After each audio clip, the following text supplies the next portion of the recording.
அனைவருக்கும் வணக்கம். Welcome to homemaker 360. இந்த சேனலுக்கு நான் வரவேற்கிறேன். நம்ம சேனல்ல நான் எப்படி கரிசலாங்கண்ணி செடியை விதை முதல் அறுவடை வரை செய்யறதை பத்தி நான் வீடியோ போட்டிருந்தேன்.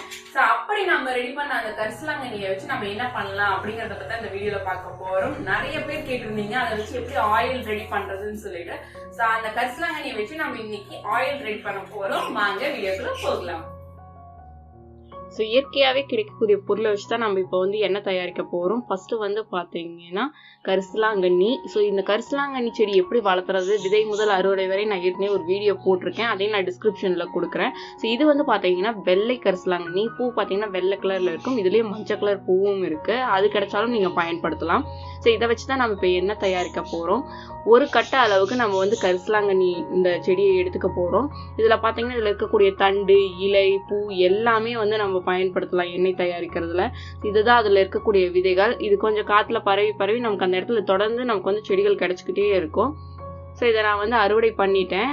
ஸோ அதில் வந்து பார்த்தீங்கன்னா குட்டி குட்டியாக இருக்க செடியை மட்டும் விட்டுட்டேன். ஒரு கட்டை அளவுக்கு நமக்கு கிடைச்சிருக்கு. இதை வந்து நம்ம எண்ணெய்க்கு பயன்படுத்த போகிறோம்.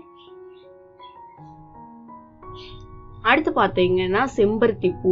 இது வந்து பார்த்தீங்கன்னா நமக்கு வந்து ஒத்தடுக்கு செம்பருத்தி. ஸோ இதுதான் வந்து நம்ம பயன்படுத்தணும். ஸோ இதில் வந்து நான் ஒரு 20 பூ எடுத்துக்கிறேன். இதுவுமே எங்கள் வீட்டில் இருக்கிறதுனால நான் வந்து இதுலேயே இருந்து எடுத்துக்கிட்டேன் ஃப்ரெஷ்ஷாகவே. ஸோ இது நீங்கள் செம்பருத்தி பூ கிடைக்காதவங்க நீங்கள் நாட்டு மருந்து கடைகளில் போய் செம்பருத்தி பொடி கேட்டிங்கன்னா கிடைக்கும். ஸோ அது ஒரு 50 கிராம் அளவுக்கு வாங்கிக்கோங்க. ஸோ நாம் தயாரிக்கக்கூடிய எண்ணெய் வந்து பார்த்தீங்கன்னா ஒரு 1/2 லிட்டர் அளவுக்கு இருக்கும்.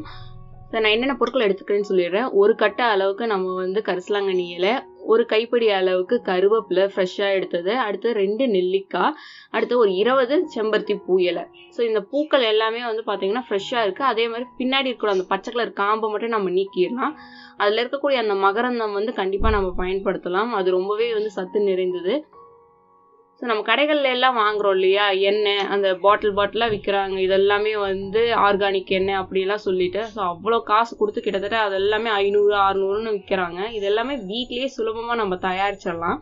ஸோ நான் இது எல்லாத்தையுமே பார்த்தீங்கன்னா நான் மிக்சியில் போட்டு நான் வந்து ஒரு துவையல் மாதிரி நான் அரைச்சி எடுக்க போகிறேன். ஸோ நான் இதை போட்டப்போ பார்த்தீங்கன்னா எனக்கு வந்து சரியாக அரைப்படலை, அதனால் லைட்டாக தண்ணி தெளித்து விட்டுக்கிட்டேன். ஸோ லைட்டாக தண்ணி நல்லா அரைப்படலைன்னா தண்ணி லைட்டாக தெளித்து விட்டுட்டு அரைங்க, ஒன்றும் பிரச்சனை கிடையாது.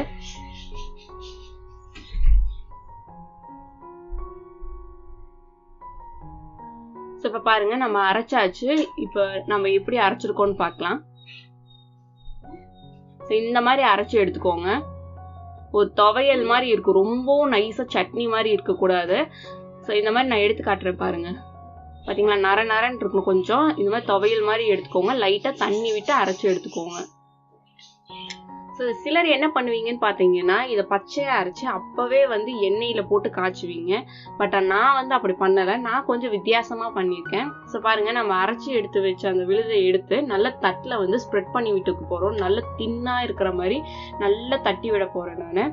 ஸோ இதை வந்து நான் நிழலில் வந்து நல்லா காய வைக்க போகிறேன். நீங்கள் வந்து பார்த்தீங்கன்னா நைட் தூங்க போகிற முன்னாடி வந்து நீங்கள் வந்து ஃபேன் போட்டிருப்பீங்களா, ஸோ அந்த பகுதியில் வந்து அடியில் வந்து இதை நல்லா தட்டி நீங்கள் காய விட்டுட்டிங்கன்னா அடுத்த நாள் காலையில் உங்களுக்கு நல்லாவே முறுமுறுன்னு காஞ்சி ரெடியாக இருக்கும். வெயில்ல காய வச்சிடாதீங்க, அதுல இருக்கக்கூடிய சத்துக்கள் எல்லாம் போயிடும். ஸோ ஏன் நம்ம இந்த மாதிரி பண்றோம்னு பாத்தீங்கன்னா நமக்கு வந்து பச்சையா நம்ம வந்து எண்ணெயில சேர்த்து காய்ச்சும் போது புதுசா காய்ச்சறவங்களுக்கு எல்லாம் பாத்தீங்கன்னா அது கரெக்டா எந்த டைமிங்ல எடுக்கணும் அதெல்லாம் தெரியாது. ஸோ அப்படியெல்லாம் இருக்கும்போது பாத்தீங்கன்னா எண்ணெய் சீக்கிரமே கெட்டு போக சான்ஸ் இருக்காது. நல்லா அந்த பச்சை வாசனை போகாம இருந்தாலும் நல்ல எண்ணெயோட காஞ்சி நல்லா ரெடி ஆகாம இருந்தாலும் அதனாலதான் நம்ம இந்த மெத்தட் யூஸ் பண்றோம். இது நீங்க பயன்படுத்தும் போது உங்களுக்கு சீக்கிரமாவும் எண்ணெய் காய்ச்சிடலாம். அதே மாதிரி இதுல இருக்கக்கூடிய பச்சை வாசனை எல்லாமே நீங்களும் எண்ணெயும் பாத்தீங்கன்னா ரொம்ப நாளைக்கு நமக்கு வந்து இருக்கும். இந்த மாதிரி நல்லா தட்டி விட்டு எடுத்துக்கோங்க. ஸோ இதை நீங்க வந்து நல்லா வந்து ஃபேன் கடியில வச்சுட்டீங்கன்னா ஒரு நைட் ஃபுல்லா விட்டுட்டீங்கன்னாவே போதும், நல்லா வந்து அந்த காத்துக்கு இது வந்து காஞ்சிரும். ஸோ இது கூடவே இன்னும் நீங்கள் என்ன ஆட் பண்ணலான்னு பார்த்தீங்கன்னா வெந்தயம் ஊற வச்சு ஆட் பண்ணலாம், கத்தாழை பயன்படுத்தலாம், அதே மாதிரி சின்ன வெங்காயம் இதெல்லாம் சிலர் பயன்படுத்துவாங்க. பட் ஆனால் பேசிக்காக இந்த பொருளே போதுமானது. நான் வந்து பார்த்தீங்கன்னா மரச்செக்கு எண்ணெய் தான் வாங்கியிருக்கேன், தேங்காய் எண்ணெய். இது ஒரு 1/2 லிட்டர் நான் வாங்கியிருக்கேன். இதை வந்து நம்ம வந்து கடாயில் ஊற்றிக்கலாம். இரும்பு கடாயாக இருந்தால் இன்னுமே பெஸ்ட்டு. என்கிட்ட அது இல்லாதனால தான் நான் இந்த கடாயை யூஸ் பண்ணியிருக்கேன். ஸோ இது குக் பண்ணுற மெத்தட் வந்து ரொம்பவே முக்கியம். ஏன்னா நம்ம இது வரைக்கும் பண்ண ப்ராசஸை விட இதுதான் வந்து ரொம்பவே முக்கியமான பாயிண்ட். என்னன்னு பார்த்தீங்கன்னா நம்ம எண்ணெயை வந்து மீடியம் ஃப்ளேமில் வச்சு தான் நம்ம வந்து கொதிக்க விட போகிறோம்.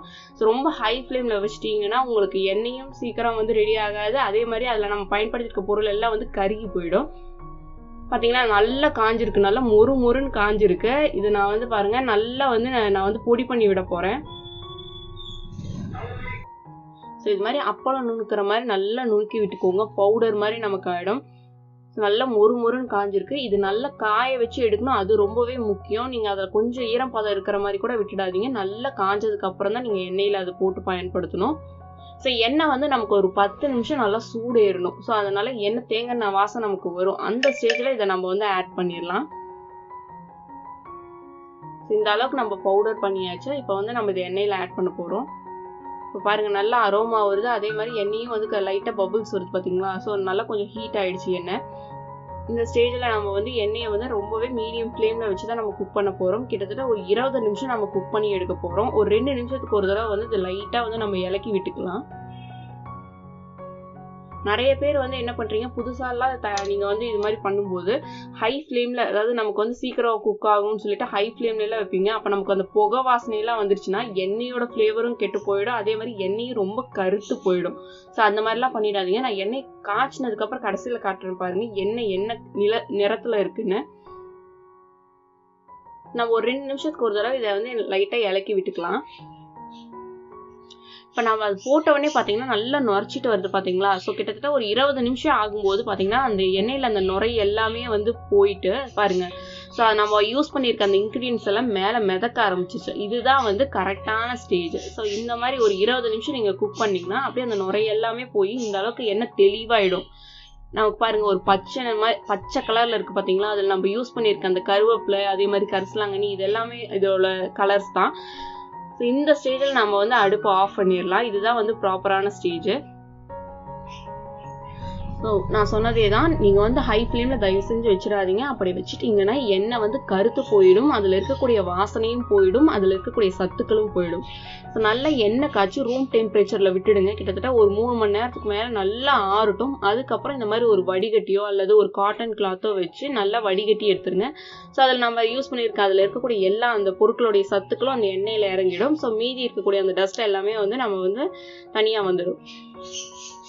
ஸோ இந்த மாதிரி நான் ஏன் இதில் வெங்காயம் அந்த மாதிரி ஐட்டம்லாம் யூஸ் பண்ணலன்னு பார்த்தீங்கன்னா, அதெல்லாம் நீங்கள் யூஸ் பண்ணீங்கன்னா நீங்கள் வந்து அதை வந்து வெளியெல்லாம் இந்த எண்ணெயை வந்து அப்ளை பண்ணிட்டு போனீங்கன்னா அந்த ஸ்மெல் வந்து ஓவராக அடிக்கும். அதனால் நம்ம வீட்டில் இருக்கும்போது மட்டும்தான் பயன்படுத்துகிற மாதிரி இருக்கும். இப்போ நைட் அப்ளை பண்ணிவிட்டு காலையில் வந்து ஹேர் வாஷ் பண்ணுற மாதிரி இருக்கும்.